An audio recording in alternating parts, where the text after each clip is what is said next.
సినీ ఇండస్ట్రీలో ఇచ్చే అవార్డులన్నీ కొనాల్సిందేనా? టాలెంట్కి కాకుండా కాసులకే ఇక్కడ గుర్తింపు ఉంటుందా? అభిషేక్ బచ్చన్ కూడా అవార్డులని కొనే జాబితాలో చేరిపోయాడా?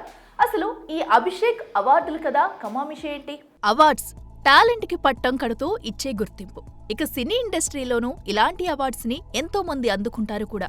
అలానే సుజిత్ సర్కార్ దర్శకత్వంలో వచ్చిన ఐ వాంట్ టు టాక్ సినిమాకి ఫిల్మ్ఫేర్ అవార్డు పట్టేశాడు అభిషేక్ బచ్చన్. అంతవరకు బానే ఉంది, కానీ ఆ అవార్డ్ ని అభిషేక్ కాసులు కురిపించుకున్నాడని, డబ్బులు తీసుకున్న వాళ్ళు తప్ప ఆ సినిమా ఎవ్వరూ చూడలేదని, ఆయన కంటే అద్భుతంగా నటించేవారు ఇండస్ట్రీలో ఉన్నా అభిషేక్ కి రావడం కామెడీగా ఉందని నెటిజన్లు ట్రోల్ చేయడంతో అవార్డ్స్ డబ్బులు పెట్టి కొనాల్సిందేనా అన్న డిస్కషన్ మరోసారి రైజ్ అవుతుంది.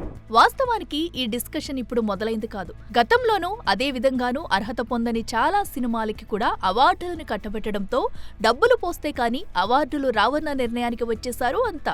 అయితే తనపైన వస్తున్న ట్రోల్స్ కి రియాక్ట్ అవుతూ ఇప్పటి వరకు నేనిప్పుడు ఒక్క అవార్డు కూడా కొనుక్కోలేదని, కష్టపడి మరిన్ని మంచి సినిమాలు చేసి మరిన్ని అవార్డులు సాధించి మీ నోరు మూయిస్తారని చెప్పుకొచ్చాడు ఈ star kid. For more videos like this, subscribe Big TV channel.